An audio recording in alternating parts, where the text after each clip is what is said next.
YouTube, this is the Duke with another amazing old school bike build.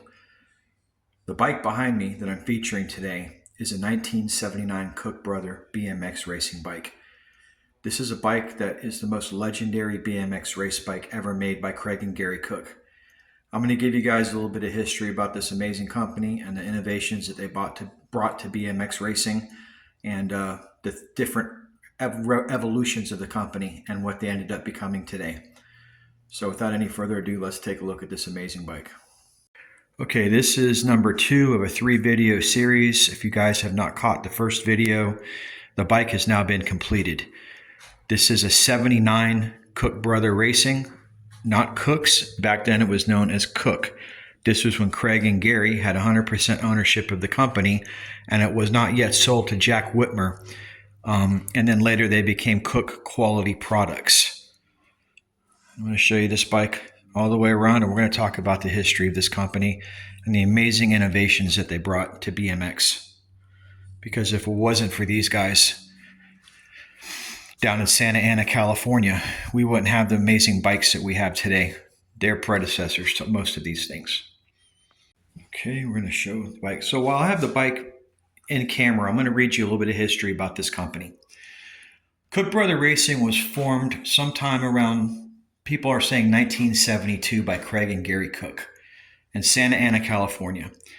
And as you know, Santa Ana is also the birthplace of GT, CW, S&M. CW is down in Yorba Linda, which I told you in a previous video I did about CW bikes. It means the land of gracious living. And it was founded by Robert Worsham. You can check that video out. It's there in my library. So this place was like the Silicon Valley of amazing BMX bikes.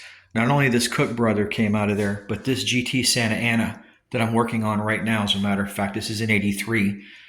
And these 81 and 82 GTs came out of there as well. Okay, so you had amazing bikes like the CW. Now, one thing these bikes all have in common is the amazing precision of their welds. If you take a look at this frame, you take a look at the way that this frame was engineered, you will not see another frame like it. This is the only company that had the amazing level of precision that went into their TIG welding. I want to show you guys some close-ups now that the bike is done. We're going to talk about this company a little bit more. Okay, so like I said, they were founded in 1972 by Craig and Gary Cook. They invented things such as the threadless stem. They were innovators of the threadless stem many years before everyone else. They also went on to make mountain bikes. One of their mountain bikes is on display today in the BMX Museum. And I believe that's in Colorado, where you can go and see it. And they're well known for their mountain bike innovation. So not just being known for amazing BMX, like I said, they pioneered most of the mountain bike technology that we have today. It's owed to them. And one of the first mountain bikes ever manufactured is, like I said, the Mountain Bike Hall of Fame in Butte, Colorado. It was called the Alpine Mountain Bike. Okay, so let's get back to the history. This is a first generation CBR bike. Now, around 1983 to 1984, people aren't really sure exactly when, the two brothers sold out to Jack Whitmer. And apparently there was some type of payment dispute or legal dispute in the contract, and they had a disagreement. So the no-compete clause was deemed null and void, and they went on to form a company called Cook Quality Products. Yeah, Cook Quality Products, it was formed with Gary and his son. And then his son went on to form CD Products, which specialized in mountain bikes. At some point, Craig sold his shares to his brother Gary, and he got out of the business and went and developed golfing products. He was a very well-educated industrial engineer, and he decided that BMX wasn't for him. After the point, golfing exploded and BMX started to die down, and he went ahead and developed some amazing golfing things. Now let me tell you a little bit about their products. We got some bad thunder coming. I do not have the slant stem because they're incredibly expensive, so I put a really nice tough neck on here. The slant stem is something they originated. It uses double binder bolts. And the double binder bolts are very similar to something like this on my old school Mongoose. Look like that, okay? That's a double stem that Mongoose got from Cook Brother Racing. The difference is Cook Brother did theirs at a 45-degree angle and Mongoose did not. They're very expensive if you find one. They're also known for this very innovative seat post. Now, most people call this a laid-back seat post, but it's not called a laid-back seat post. Cook called it a curved seat post with brace. They made 3 of them. They were all made out of 4130 chromoly. There was a straight, curved, and curved with brace. This is the curved with brace. They also made a sand cast seat post clamp. Back in the olden days, in the 70s, we didn't have CNC. Well, we did have CNC machining. Of course we did. But we weren't really making BMX parts out of CNC. They were sand casting them. And if this was a sand cast part, it would be a $1,500 seat post clamp all day long. But this is a product that was made on a CNC machine. It's made to a much higher quality. There's no cavities and pitting inside this that you would see with your typical sand cast stem. Most of your Sun Tour stems and things of that nature are sand cast. And if I have one on one of my bikes, I will show you what a sand cast, like an old Sun Tour seat post clamp, is sand cast. But unfortunately, most of my clamps on these bikes are machined, so I can't give you an example of a sand cast Sun Tour. I thought I had one laying around here somewhere, but they're not uncommon. All the Sun Tour clamps are sand cast. So yeah, so they invented this really cool, and this is basically what they did was they took one of the binder bolts from their double stem and they said, hey, let's make a seat post clamp in 7/8 inch, and that's what they did. Okay. Now the cranks were made from the 2nd generation iteration of Cook Brother, and you'll notice they say Cook Brother Racing instead of Cooks, and they say Cook Brother Racing, but I think these were made by Cook Quality Products. I could be wrong. If anybody wants to chime in, these could be the new generation that are made by ABC, American Bike BMX Company. That's a company that took over, and I'm going to get to them in a minute. We're not quite ready to talk about the 3rd iteration of Cook Brothers. I'm still showing you this amazing bike. This is their well-known slant bars. Very hard to find. Cook's made mostly expert bars and pro bars and 20 to 20 inch width. They made these bars called the sushi bars, which are really funky V-bars that were made out of a carbon fiber type composite. I've never even seen those bars before. They're so rare. Bottom brackets were always made out of 4130 chromoly. Okay. You will notice that even these today, you're going to see a 4130 chromoly spindle. You're going to see very high quality manufacturing. There's different various degrees of bottom brackets. They made 120 millimeter, 127 millimeter, and 133 millimeter. This is what's known as their titanium dog bone crank. Okay, it's beautiful workmanship, and I put a set of bullseye pedals on here, as you've seen previously. Sealed ball bearing bullseyes. Now, they had 2 types of fits. They had the Bonzo, which is a typical press-in, and they had a European bottom bracket, which is screwed in.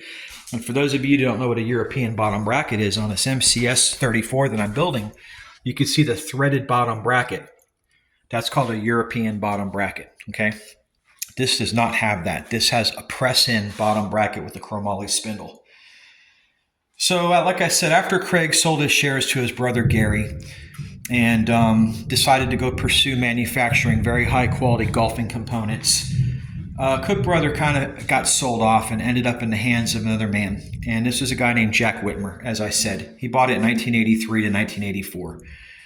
I don't know what Jack Whitmer developed under his tutelage for Cook Brothers. I've never seen a Jack Whitmer Cook Brother part. I don't know if he was manufacturing them, if he just bought the rights and never did anything with the name.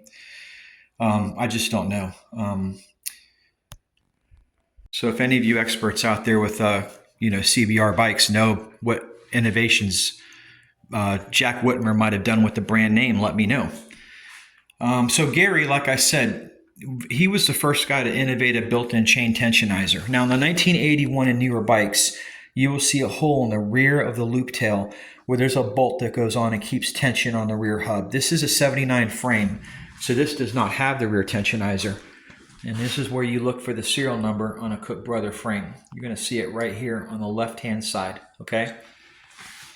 Yeah, so he invented that really cool chain tensionizer that nowadays a lot of bikes come with. He also invented the A-headish clamp-on stem. Like I told you, prior to this, stems were all quill stems with a wedge bolt, and they were threaded. This guy developed the threadless stem, which all BMX manufacturers use now. Now, a little bit more about Craig. Craig actually has an industrial arts degree from UCLA that he obtained in 1972, and he began CBR. Like I said, they pioneered not just amazing BMX, they invented BMX bikes basically. I think GT Monk, CW, and all these other people like Torker and all these other brands, they just came after these guys. These guys set the standard. They also pioneered, like I said, mountain bikes, which was unheard of in the 70s. But they had one, and it's, like I said, on display in Crested Butte, Colorado at the Mountain Bike Hall of Fame. And it's called the Alpine Mountain Bike. And if you guys ever find one of those, it's probably worth $100,000. Because a Cook Brother frame like this alone with a nice set of forks is $2,000 to $3,000 in this condition. And built up like this, it's much more. So I can't imagine how much a mountain bike would be worth. Eventually, Craig got out of BMX altogether, and he decided to develop very high-end golfing products, manufacturing golfing equipment and designing them, and he formed a company called Golf Instruments Company. Now this takes us to the third iteration of Cook Brothers Racing, and that's American BMX Company, or ABC. They own the rights to not just Cooks, but Racing, Botima, and Kuwahara. They do currently manufacture these cranks. They do manufacture a different type of handlebar. I don't know if for copyright reasons or what, they never brought back the slant bars. And what's really cool about the slant bars is that it lets you put the side pull trigger double finger die comp mount on that, because you can't do that with typical bars. Most of the bikes that you put these on, it would be at a crazy angle where your finger really can't catch it.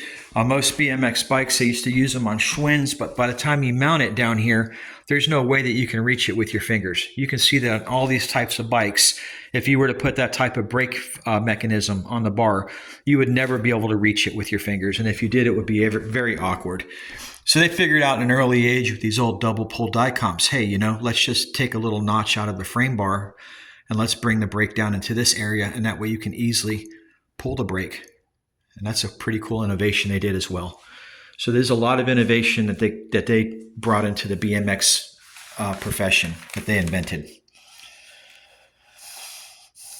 Now, the new company, ABC, I heard is tied in with a legendary racer called Toby Henderson. And Toby had a career racing for DG. He raced for Botima. He raced for Hutch, SE, GT, and eventually he ended up doing mountain bike racing.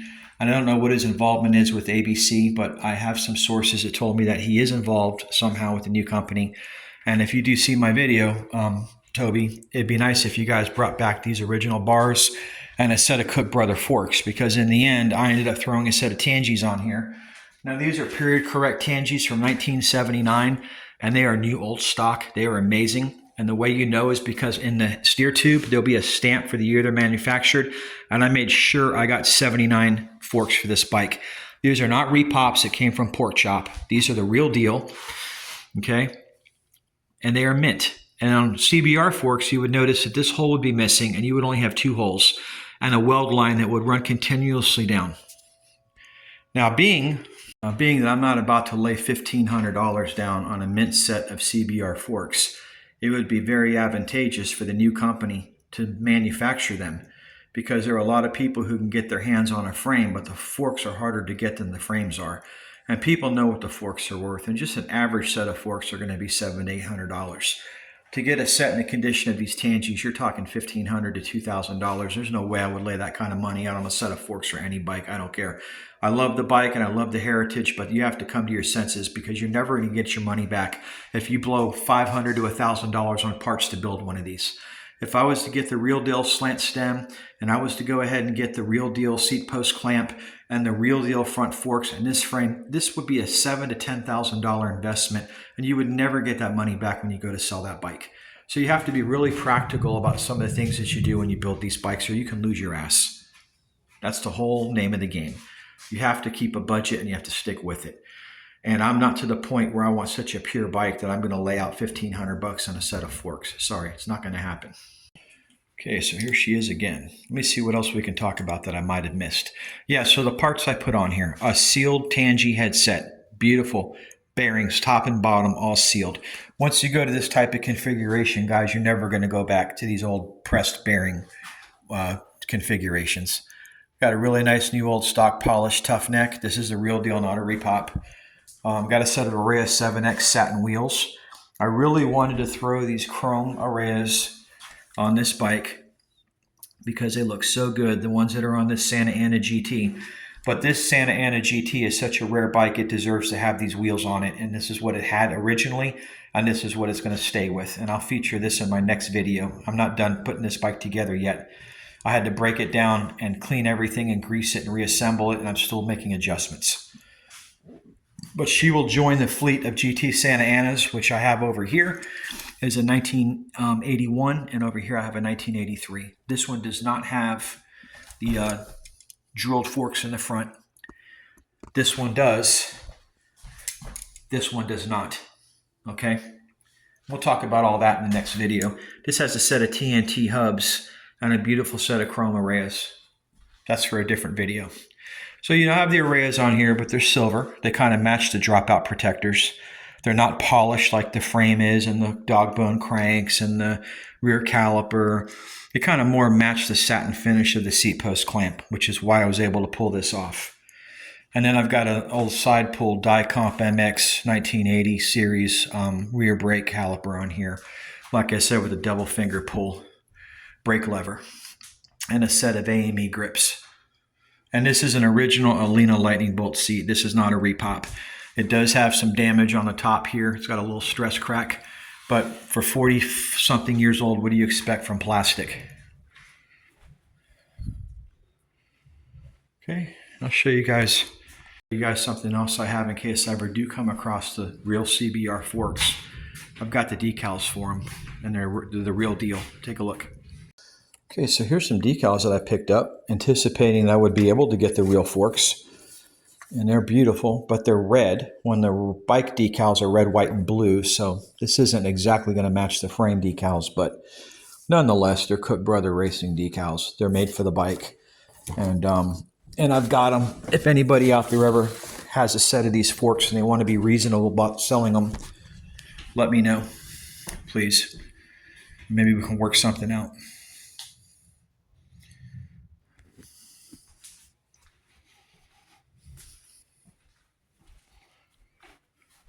So she's all done. Brake cable was installed. I had to route her over to the right side of the left side of the bike frame because the mount for the rear caliper on this bike swings to the left. It's not your typical MX like on the other bikes where you can just run the cable along the right side of the frame. This one required a crossover across the front and then connect to the rear left, where you notice the mount is thrown at a 45-degree angle to the left.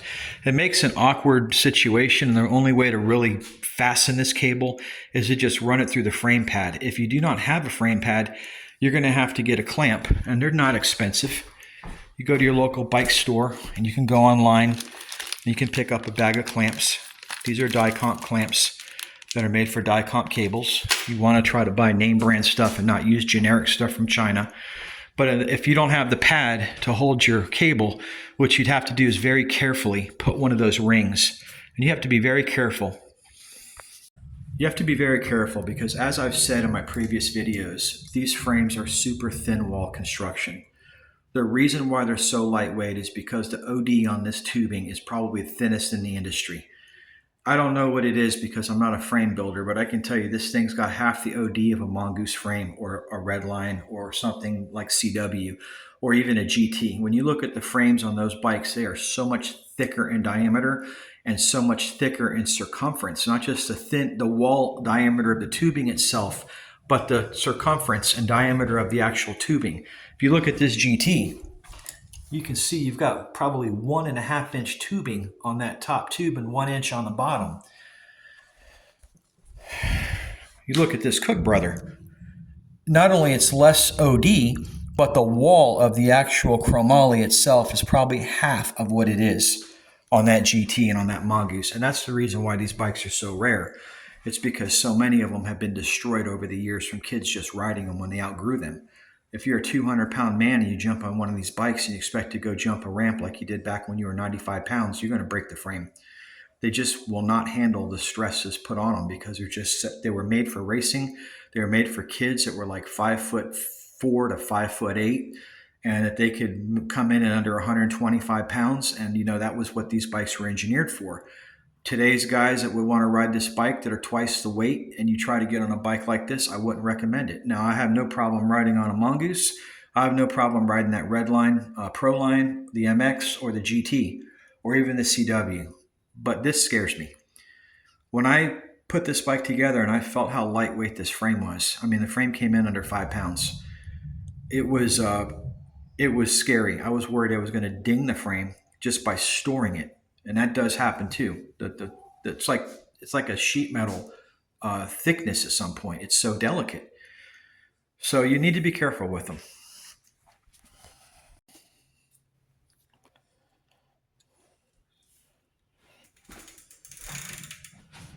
If you haven't seen my previous video 1, I put a really nice decal that were made back in the old days, and they put every brand on here. If you value your own life as much as I value my Mongoose, GT, Torker, in this case Cook Brother, don't mess with it. That's really neat.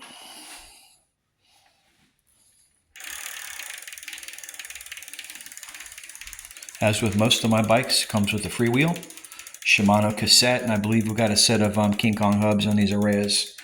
No high flange, nothing special, but they're very nice wheels.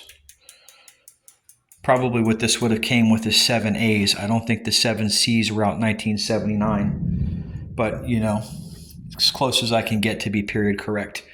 Most of the parts on this bike are period correct.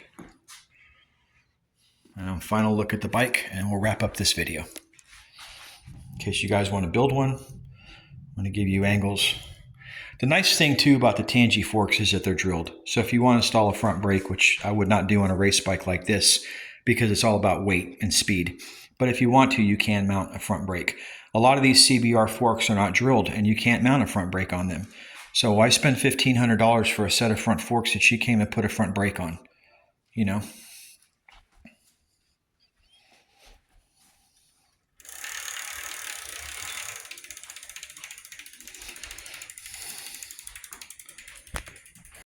Okay, folks, that's going to conclude video number 2 of the Cook Brother Racing Bike build. I think she's just about done. If I do decide to make a video 3, it will be if I ever obtain the correct forks for the bike and I install them. But these Tangies went on so nicely and they fit so well into this headset that I'm probably just going to leave this bike alone. I did not have to fight these forks. They were cut at the exact length to match the stem perfectly. Everything went on nicely. I didn't have to fight anything with this like I had with the 3 previous set of forks that I tried to fit. This one on smooth as butter. And I'm probably just going to leave them on the bike because they look good on here, they work, and they're very close to what the original forks would have looked like because the way that, let me show you again real quick. The Cook Brothers are always going to have a dropout that sits about a ½ an inch above the bottom leg of the fork. So you're never going to see them extend like freestyle forks. You know, let me change the camera angle. Hold on, guys.